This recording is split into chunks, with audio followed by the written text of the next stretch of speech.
सभी को मेरा नमस्कार।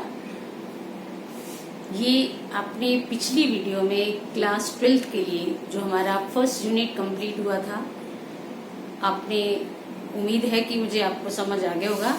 अब हम सेकंड यूनिट की तरफ बढ़ रहे हैं और जिसका टॉपिक है टाइम थ्योरी ऑफ रागों का समय सिद्धांत। समय सिद्धांत वैसे हमारे जीवन में भी सबसे जरूरी है। खाने में, पीने में, उठने में, सोने में, जागने में, हर चीज के लिए हमें समय की पाबंदी जरूरी है। अगर हम उसके अकॉर्डिंग काम करेंगे तो वो काम ज्यादा अच्छा होता है। तो इसलिए हमारे संगीतज्ञों ने भी एक रागों का एक निश्चित समय आधारित किया है कि उस राग को किस समय गाया जाए। तो उनका कहना है कि संगीतज्ञों का कि अगर उन रागों को समय के अकॉर्डिंग गाया जाए तो वो ज्यादा प्रभाव डालते हैं, अच्छे लगते हैं। अगर उनको बिना समय के गाया बजाया जाए तो यहाँ तक भी कहा गया है कि उनको कष्ट होता है, यानी रागों को अच्छा नहीं लगता कि हमें बिना समय के गाया जा रहा है। मान लो कि राग भैरव है, उसकी बंदिश के बोल हैं कि जागो मोहन प्यारे। अगर इस राग को हम शाम को गा रहे हैं, वो मोहन तो सुबह उठ गए, सुबह उठाना होता है। तो इसलिए इन चीजों का जो प्रभाव है वो समय के अकॉर्डिंग वो ज्यादा अच्छा रहता है। तो इसलिए शायद संगीतज्ञों ने समय के सिद्धांत को देखते हुए कि इन रागों को अच्छा करने के लिए, प्रभावित करने के लिए, ज्यादा इफेक्टिव बनाने के लिए उन्होंने एक समय सिद्धांत का प्लान बनाया होगा। तो अब हम उस पे आगे बढ़ेंगे कि उन्होंने किन स्वरों को लेकर, किन ऋतुओं को लेकर कैसे कैसे उनके समय को फिक्स किया है कि कौन से राग किस समय में गाया जाए। तो सबसे पहले हम ये बात करेंगे कि कुछ ऋतुओं के अनुसार जो राग गाए जाते हैं उनको हम मौसमी राग भी कहते हैं। जैसे बसंत राग है, वो बसंत ऋतु में गाया जाता है। बसंत ऋतु में किसी भी समय गा सकते हैं। वर्षा ऋतु में मल्हार राग, वो कभी भी हम गा सकते हैं। तो इनको हम मौसमी राग भी कहते हैं। तो इसके आगे हम चलते हैं कि समय सिद्धांत को देखते हुए हमारे संगीतज्ञों ने स्वरों को 3 पार्ट में डिवाइड किया। पहला रेधा कोमल स्वर वाले राग, उन्होंने रेधा कोमल स्वर वाले राग, रेधा शुद्ध स्वर वाले राग और गा और नी कोमल स्वर वाले रागों का एक सिद्धांत बनाया। सबसे पहले उन्होंने लिया कि रेधा कोमल स्वरों वाले राग, इन रागों, जिन रागों में रेधा स्वर कोमल लगते हैं वो स्वर संधि प्रकाश समय में गाए जाते हैं। अब आप संधि प्रकाश राग कौन से होते हैं?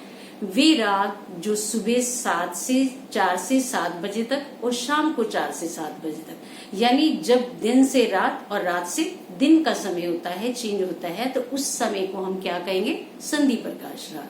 तो इन रागों में रे और धा कोमल लगते हैं। जिन रागों में कोमल रेदा लगते हैं वो 4 से 7 सुबह और 4 से 7 शाम को गाए बजाए जाते हैं।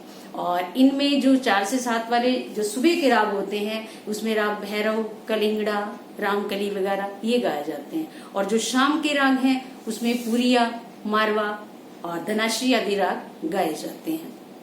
तो इसलिए इस चीज का ध्यान रखना है कि जिन रागों में रेदा स्वर कोमल आते हैं वो सुबह 4 से 7 और शाम को 4 से 7 बजे तक बजाए जाते हैं, गाए बजाए जाते हैं। और अगला हम आता है कि रेधा शुद्ध स्वरों वाले राग। जैसे ही संधि प्रकाश यानी 4 से 7 जो गाए जाते हैं उनका गायन समय समाप्त होता है तो रेधा को शुद्ध स्वरों वालों का समय शुरू हो जाता है। उनके समय में जब हम जिन रागों में रेदा स्वर शुद्ध लगते हैं वो 7 से 10 बजे तक गाए बजाए जाते हैं। और उन रागों में आता है जो सुबह 7 से 10 बजाए जाते हैं, उनमें भोपाली, हमीर और केदार राग आते हैं। और शाम के जो राग हैं उसमें बिलावल और देशकार वगैरह आते हैं। तो इसके बाद जैसे ही इनका समय समाप्त हुआ, यानी पहला 4 से 7, फिर 7 से 10, इसके बाद 10 से 4 बजे तक गाए बजाने वाले, उनमें आता है गानी कोमल स्वरों वाले राग। जैसे ही ये समय समाप्त हुआ, गानी कोमल स्वरों वाले रागों का समय शुरू हो गया। तो जो 10 से 4 बजे तक जो राग गाए जाते हैं उनमें डेफिनेटली क्या है? गा और नी स्वर कोमल लगते हैं। इनमें भी सुबह और शाम के अलग अलग राग होते हैं। सुबह के जो राग हैं उनमें दरबारी, काफी, अड़ाना आदि राग ये सुबह गाए जाते हैं। और जो शाम के राग हैं उसमें मुल्तानी, भीम पलासी राग गाए जाते हैं। इसके बाद हम बात करेंगे कि जिन रागों में म स्वर, अभी हमने रेधा कोमल, रेधा शुद्ध और गानी कोमल स्वरों वाले की चर्चा की। इसके बाद आता है म स्वर का। म स्वर, जिन रागों में म स्वर तीव्र लगता है वो राग रात के समय में, और जिन रागों में म शुद्ध लगता है वो दिन के समय में गाए जाते हैं। तो इनमें से जैसे म तीव्र स्वरों वाला राग है राग कल्याण, ये कब गाया जाता है? ये रात को। और बिलावल शुद्ध स्वर वाला है, तो इसको हम कब गाएंगे? जिसमें म स्वर शुद्ध लगा है बिलावल राग, वो हमें दिन के समय गाएंगे। तो इसके बाद हम बात करेंगे पूर्वांगवादी और उत्तरांगवादी। पूर्वांगवादी क्या होता है पहले आप ये समझेंगे। पूर्वांगवादी राग, हमने रागों के स्वर जो लगते हैं, हमारे 7 स्वर हैं, उनके 2 पार्ट कर दिए, सारे गामा और पादा नीसा। सा को और मिला दिया तार सप्तक का, तो ये 2 पार्ट कर दिए। सारे गामा ये पहला, इसको हम कहेंगे पूर्वांगवादी, और पाधा नीसा ये हो गया उत्तरांगवादी। अब हम ये देखेंगे कि इनका समय, जो पूर्वांगवादी राग हैं, उनका समय दिन के 12 बजे से लेकर रात के 12 बजे तक गाया जाता है। और उत्तरांगवादी राग, जिनमें रात के 12 बजे से और दिन के 12 बजे तक, ये पूर्वांगवादी राग होता है। तो इसके बाद हम आगे बढ़ते हैं थोड़ा सा कि राग पूर्वांगवादी और उत्तरांगवादी। जिन रागों में वादी स्वर पूर्वांग अंग में से रहता है वो राग मैक्सिमम दिन के समय में होते हैं। जिनका वादी स्वर उत्तरांग अंग से रिलेटेड है उनको हम रात को 12 बजे से दिन के 12 बजे तक गाया बजाया जाता है।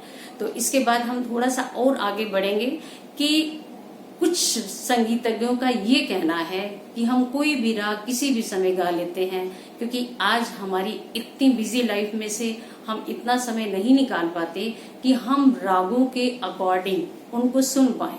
क्योंकि हर इंसान टीवी रेडियो जहां से भी राग सुनते हैं, हम वो किसी भी समय राग सुन लेते हैं। जैसा कि हम अपनी क्लासरूम में हैं, क्लासरूम में जो हमारा क्लास का समय होगा, हम राग वो चाहे दिन का होगा या रात का होगा, इसलिए हम उसको उसी समय में गाएंगे। तो इसलिए संगीतज्ञों ने इसमें रिलैक्सेशन ये दी है कि ये संगीत एक मनोरंजन का साधन है।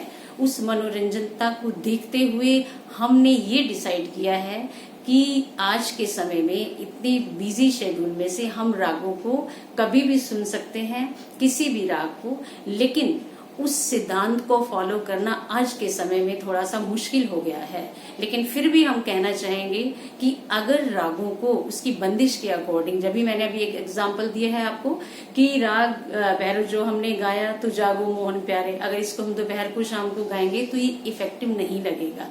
इसलिए हम दोनों चीजों को फॉलो करते हुए, कुछ रागों के समय सिद्धांत के स्वरों को देखते हुए और कुछ हम आज की व्यवस्था को देखते हुए कि हमारा जीवन कितना व्यस्त है, तो इसलिए हम इसको पूरी तरह से फॉलो नहीं कर पाते इन रागों को, इस दृष्टिकोण को देखते हुए कि हम फिर भी कोशिश करते हैं कि रागों के समय के अकॉर्डिंग कुछ राग गाए जाएं, कुछ हमारे मनोरंजन के अकॉर्डिंग इन रागों को गाया जाए।